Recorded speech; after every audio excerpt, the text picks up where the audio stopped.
Hi guys, welcome to our Saturday weightlifting edition. Today we're mainly going to be working on cleans and a little bit on your overhead stuff. We're going to be doing some push jerks and some push presses. Danny here will be demoing everything that we're going to be doing, so I'm going to go through programming as we going to go through it in the class. So the first thing will be the back squat jumps. Those are going to be the prep for your leg drive. They're going to be extremely light, so you don't need the racks or anything. You're just going to clean it, jerk it, put it on your shoulders. You're going to be doing 5 sets of 3. They're going to be extremely light. They should not exceed 20% of your 1 rep max back squat. So no big plates, anyone. What we're looking here for is a very slow and controlled descent, and then immediate change of direction upwards, and then landing a consecutive jump and going up again. So Daniel will show you 3. And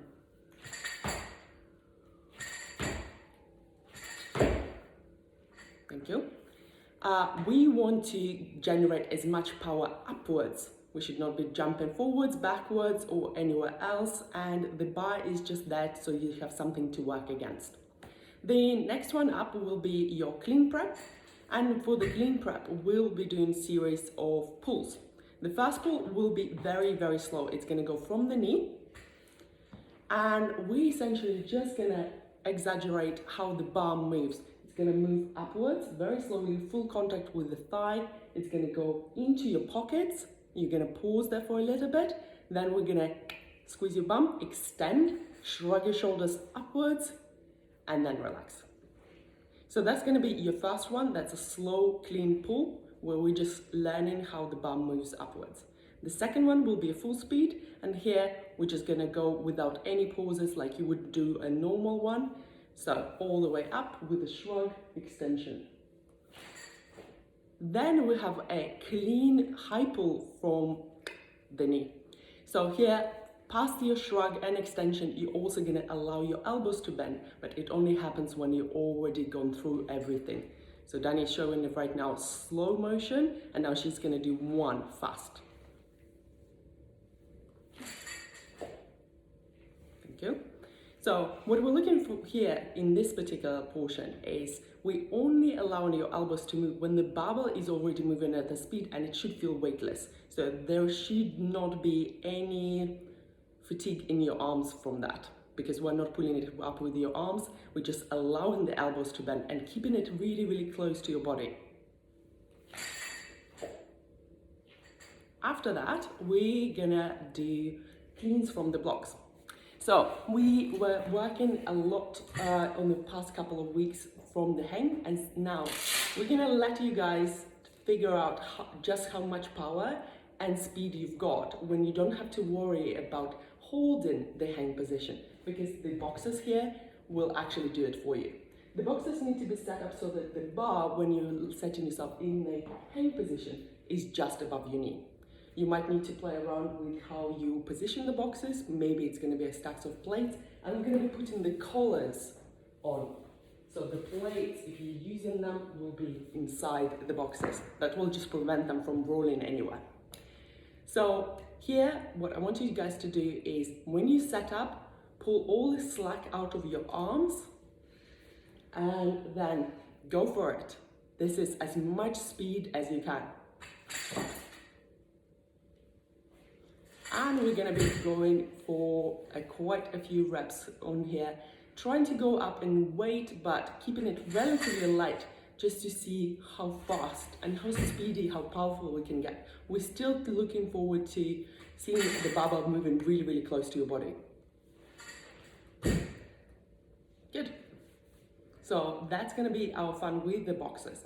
After that, we will switch to overhead work, and we're going to start working a little bit behind your neck.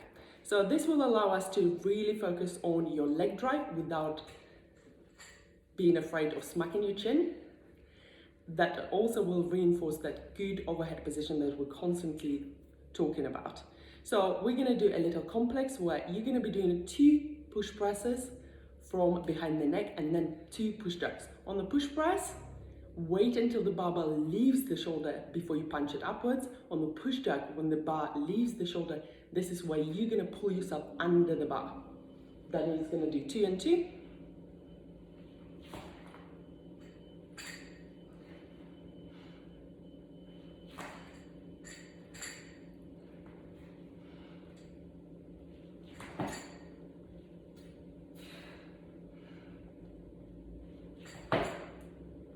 The handy thing with this video, you can actually pause it and you'll see when Dani is extending, the barbell starts traveling, and only then her arms come into play.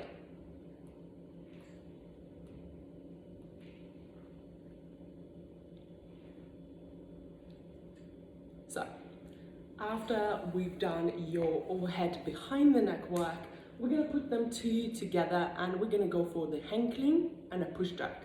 We're gonna be doing 8 sets of this complex, and this is your opportunity to build up to a heavyish weight for the day. So you're going to start from the hang, just above the knee, and then keeping the barbell close. Then we're going to stand up, we're going to reset for your overhead work here, and go for the push jack. We're going to finish the rep by standing up, and then we're going to reset the bar, go up and wait if you want to. We're going to finish your session if you have enough time, if you're not super fatigued, depending how your training went through the week, by doing clean pulls. Those can be heavy, they're going to go from the floor, and we are looking to get like a feel for the heavyish weight and generate as much power and speed upwards with a heavy weight, keeping it close and nice and close to your body. We're going to imagine that we have heavy plates on, but this is what they're going to look like.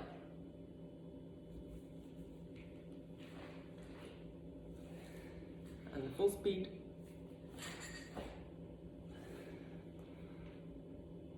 You can notice how the barbell stays really, really close. It goes up, but we are not swinging it.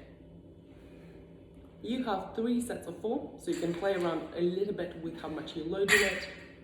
Because it's not going anywhere, you don't need to worry about going under it. You can actually experiment with going a little bit over your current 1 rep max, if you know it. That's all, folks.